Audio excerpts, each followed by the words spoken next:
The FBI and local New Mexico officials have been looking for a retired Air Force Major General who's been missing for more than 2 weeks. General William Neal McCasland was last seen on February 27th in Albuquerque. Police later issued a silver alert, which is done in the cases of missing seniors. During a press conference today, authorities released new information which they hope will crack the case, including what McCasland was wearing when he vanished. McCasland has long been associated with the UFO community, and his disappearance came just days after President Trump announced that he would release government records tied to UFOs and extraterrestrials. McCasland's wife has insisted that the general's disappearance had nothing to do with UFOs or that announcement.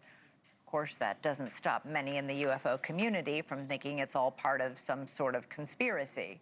Joining us now from New Mexico is NewsNation national correspondent Alex Caprariello. Alex, what are we learning about this search? Yeah, Elizabeth, some new developments that came from the sheriff's office today. First and foremost, they said for the very first time that General McCasland had been experiencing what they're calling a brain fog for the last several months, something that we had never actually heard before. But that being said, they said that he showed no signs of other behavioral issues, be it depression or suicidal thoughts. We also learned that the hiking boots and the shirt that the police thought that he was wearing at the time of his disappearance was actually inside of his house all along. In fact, they said that there were no shoes that were missing from inside of his home, which makes you wonder who actually leaves their home voluntarily without a pair of shoes. Just one of many suspicious facts that the police are following at this time. There's now this massive effort from local, state, and federal authorities to search the mountains that are right here beside his neighborhood. They're using everything they've got, whether it's helicopters, drones, and canines. But at this time, the sheriff said that there's been no heat signature detected in those foothills. But even if he was hiking, it really doesn't explain why so many things are out of the normal with this case, especially coming from a guy, a military man who was so highly regimented. Things like why he didn't tell anyone where he was going, why he left his phone behind, but why he took his .38 revolver.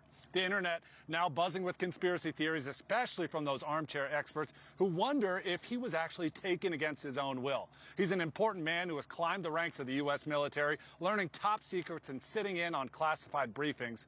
While police say there's no evidence of foul play at this time, they're thankful for the rabid UFO community for digging deep into theories that they can't do on their own.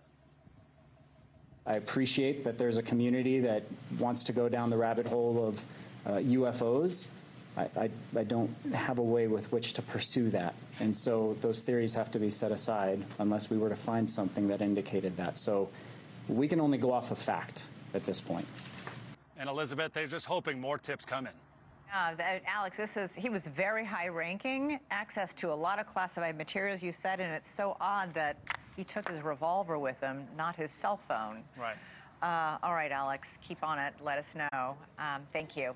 Thank you for watching. Subscribe below and download our NewsNation app right now on your phone, and you will get fact-based, unbiased news for all Americans.